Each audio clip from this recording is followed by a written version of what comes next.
Et alors que certaines entreprises comme Air France continuent de supprimer des emplois, et bien d'autres, à l'inverse, investissent en France. Paradoxal, diront certains, alors qu'on parle beaucoup du coût du travail trop élevé. C'est pourtant une réalité. Notre savoir-faire attire, notre environnement économique aussi. Reportage signé Anaïs Barr et Nathalie Duboz. Des tracteurs américains made in France. Ces mastodontes de fabrication tricolore se vendent très bien sur le marché mondial. Et pour construire son nouveau modèle, l'entreprise américaine a choisi 7 usines en Picardie. Nous allons amener entre 2500 et 3000 tracteurs à la production de Beauvais. Pour fabriquer ces nouveaux tracteurs, l'entreprise avait d'abord choisi la Turquie. Mais en faisant les comptes, elle a changé d'avis, une fierté pour les salariés. Ça prouve qu'on a confiance en nous. En fait, on a surtout un savoir-faire, donc du coup, c'est peut-être pour ça qu'on a été choisi. Tant mieux. C'est bon pour l'avenir, mon avenir aussi en même temps.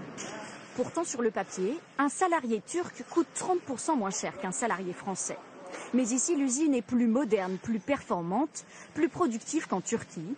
Au final, construire dans l'Hexagone reviendra moins cher à l'entreprise. Il ne faut pas juste regarder la main-d'œuvre. Parce qu'en fait, la main-d'œuvre, c'est une partie du coût d'un tracteur, mais ce n'est pas le seul. Donc, il faut voir aussi les process de logistique. Il faut voir les compétences des gens, la souplesse, l'agilité de l'usine. Pour moderniser la production, le groupe américain a investi ici 300 millions d'euros en 5 ans. Des robots aux bras articulés ont remplacé certains ouvriers et le travail à la chaîne a été repensé pour une meilleure productivité. Avant, en fait, l'opérateur avait en bord de ligne ses pièces, il devait prendre la bonne pièce et venir la monter sur le tracteur. Aujourd'hui, on a changé complètement la physiologie, puisqu'on a aujourd'hui un kit qui suit le moteur, par exemple. Et donc, dans ce kit, vous allez retrouver toutes les pièces du moteur. Et donc, l'opérateur n'a plus à se poser de questions. Il y a ceux qui décident de produire en France, mais il y a aussi de nombreux investisseurs étrangers qui rachètent des entreprises en difficulté. Au milieu des champs, cette PME appartient maintenant à des Chinois. L'entreprise fabrique de l'encre industrielle. En 2010, elle a été rachetée par son concurrent asiatique pour son savoir-faire.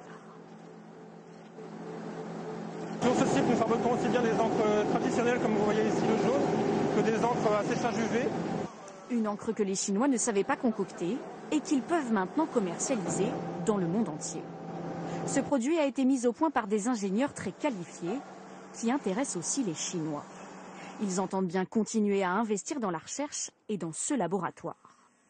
On a investi dans de nouveaux matériels qui nous permettent de développer plus précisément, de façon plus pointue et plus aboutie nos produits. Des machines qui coûtent des dizaines de milliers d'euros. Face à ces dépenses, l'État a un argument, les aides financières. Un argument de poids pour le dirigeant anglais installé à la tête de la PME par les directeurs chinois. On reçoit plusieurs aides. Les aides proposées par le gouvernement. On a des crédits d'impôt. Et c'est important ? C'est très important. Nous avons besoin de cerveaux et il y a ici beaucoup de chercheurs compétents. En 2013, 514 entreprises étrangères ont choisi la France pour investir et implanter des usines.